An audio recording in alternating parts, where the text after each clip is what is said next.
आज की press conference इस मुद्दे पे है कि 2-4 इशू मेरे हैं उन पे है। सबसे पहला मेरा इशू ये था कि मैं यूनियन बॉडी जो अपनी कुछ बॉडी मेंबर मेरे रह गए थे यूनियन में, जैसे वाइस प्रेसिडेंट था, जज प्रेसिडेंट थे और मेरा पब्लिक सेक्रेटरी था, वो पोस्टें मैंने फिल कर रखी हैं। उनके लिए मैंने जो ऑर्डर्स निकाले थे उनको मैं आज अपनी प्रेस कॉन्फ्रेंस के थ्रू मीडिया में शो कर रहा हूँ। जैसे मेरे senior vice president Mohammad Abbas Shaikh हैं, संगरा बाटा से उर्फ जम्मा हैं, वो अभी अपनी माँ की बीमारी की वजह से नहीं आ पाए। और उसके बाद मेरे आरिफ हुसैन लोन हैं, हमारे बस स्टैंड के मानवीय शख्सियत हैं, इनको वाइस प्रेसिडेंट बनाया है। और मेरे साथ विक्रमजीत सिंह हैं, ये हमारे यूनियन के मेंबर भी हैं, बहुत एक्टिव मेंबर है मेरे, और इनको भी मैं वाइस प्रेसिडेंट बनाया है। और मैंने अपना जो पब्लिक सेक्रेटरी बनाया है वो आदिल हुसैन शेख को बनाया है।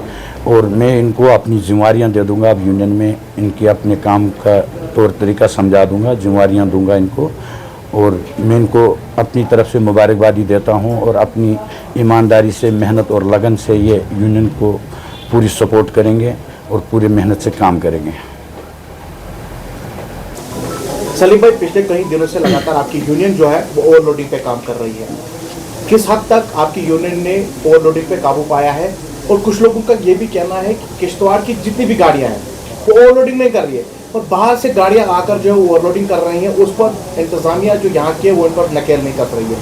आपकी यूनियन ने अभी तक उस पर क्या कुछ एक्शन है वो हमें बताइए। मैं सबसे पहले शुक्रगुजार हूँ अपनी किश्तवाड़ की एडमिनिस्ट्रेशन का, और ख़ासकर ट्रांसपोर्ट कमिश्नर साहब का भी और अपने आरटीओ साहब का भी मैं शुक्रगुजार हूँ। इन्होंने बहुत साथ दिया यूनियन का। जो हमारी देराना मांग थी ओवरलोडिंग की, उस पर 90% इन्होंने काबू तो पा लिया है। मगर इसमें एक सबसे बड़ा मसला हुआ है कि मेरी यूनियन में एक ऑब्जेक्शन आ रही है बार बार कि जो हमारी बाहर से, कुठवा से, सांबा से, जो बाहर से हमारे बजरी के डंपर आ रहे हैं वो बहुत ही हैवी ओवरलोडिंग करके आ रहे हैं कि हमें ये समझ नहीं आ रहा कि अगर हमारी गाड़ियों को पोस्टों पर डिटेन किया जाता है, नंबर दिए जाते हैं, डिटेन किया जाता है और फिर उन गाड़ियों को वहाँ से ले जाकर कांटे पे जुर्माना भी हो जाता है, 50-60 हज़ार का जुर्माना भरते हैं। मगर मुझे ये बात समझ ही नहीं आई कि जो बाहर से डंपर ओवरलोडिंग करके बजरी जो LNT की आ रही है वो कैसे क्रॉस हो जाती है पूरी सिटी से, वो कंपनी में पहुँच जाती है गाड़ियाँ। मुझे ये समझ, इसमें अब मैं अपनी एडमिनिस्ट्रेशन को कसूरवार समझाऊँ या अपनी पुलिस जो हमारी किश्तवाड़ पुलिस है कि उसको कसूरवार समझूं कि ये कैसे क्रॉस हो रहे हैं।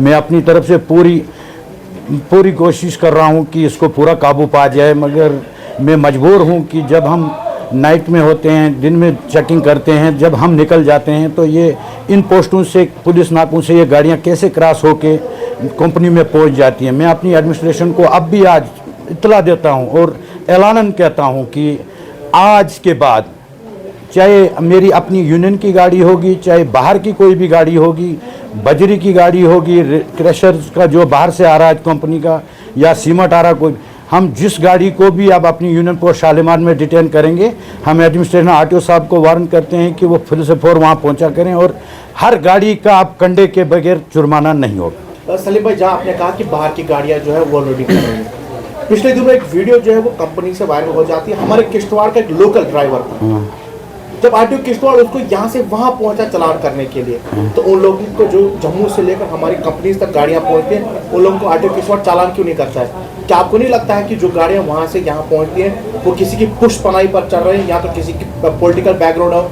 या पुलिस का और कोई, यहाँ तो आरटीओ किश्तवाड़ भी कहीं इस दलदल में मुलविस? इस पर आप क्या बताएंगे? जबकि किश्तवाड़ की गाड़ियों के लिए कानून, के बाहर की गाड़ियों के लिए कानून नहीं है। मैं तोसिफ साहब आपको ये बात बताऊँ, मैं हर दूसरे तीसरे दिन आरटीओ साहब से मिलता हूँ, ऑफिस में डिस्कस होती है मेरी, जिसमें मेरे यूनियन मेंबर भी साथ होते हैं। हम उनसे ये बात कहते हैं कि जब भी मैं आरटीओ साहब से बात डिस्कस हुई, जिस गाड़ी का चालान वहाँ हुआ था वो भी मेरी अपनी गाड़ी थी, यूनियन की गाड़ी थी। मैं अगर वो ओवरलोड थी, इनलीगल थी, मेरी उसमें खुशी है कि अगर आरटीओ साहब वहाँ पहुँचा, चालान किया। मगर जो बाकी गाड़ियाँ वहाँ आ रही हैं, मुझे ये समझ नहीं आ रही क्या उनके लिए वहाँ चालान का कोई ऑप्शन नहीं है।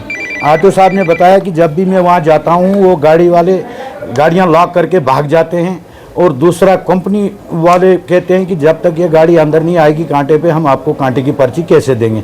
उसमें आश्वासन दिया मुझे आरटीओ साहब ने पूरा कि अब जो भी गाड़ी वहाँ पे जाएगी, मैंने कंपनी मैनेजमेंट से बात की है कि जो भी गाड़ी यूनियन निशानदेही करेगी उस गाड़ी का कांटेक्ट किया जाएगा और आरटीओ फिर वहाँ पहुँच जाएगा। नहीं, कानून सिर्फ किश्तवाड़ की गाड़ी के लिए, बाहर की गाड़ी भी जो भी वहाँ होगी, किश्तवाड़ की यूनियन जो ट्रक ट्रांसपोर्ट यूनियन वो कानून सिर्फ किश्तवाड़ की गाड़ियों को दिखा रहे हैं, मुझे बाहर की गाड़ियों को क्यों नहीं?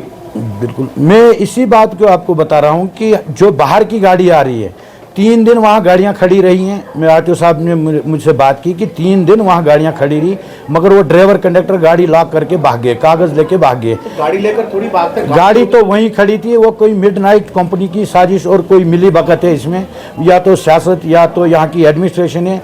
वो डे नाइट रात नाइट को खाली की गई, मिडनाइट खाली की गई हैं गाड़ियाँ, और खाली करने के बाद जब सुबह आरटीओ साहब वहाँ पहुँचे तो वो गाड़ियाँ खाली हो चुकी थी। फिर आरटीओ साहब ने उनको फिर एक बार वार्न किया। हमारी डीसी साहब के पास एसीआर साहब ने जो हमारा रेट का जो इशू चल रहा था एडमिनिस्ट्रेशन से मिलकर कंपनी के साथ, वहाँ पे पूरी कंपनी को बुलाया गया था। वहाँ पे ये बात की गई थी उनके साथ कि जो भी गाड़ी ओवरलोड आएगी आप आरटीओ इन्फॉर्म करेगा, आप उस गाड़ी का कंडा करके कंडा पर्ची जो है आरटीओ साहब को सेंड करोगे।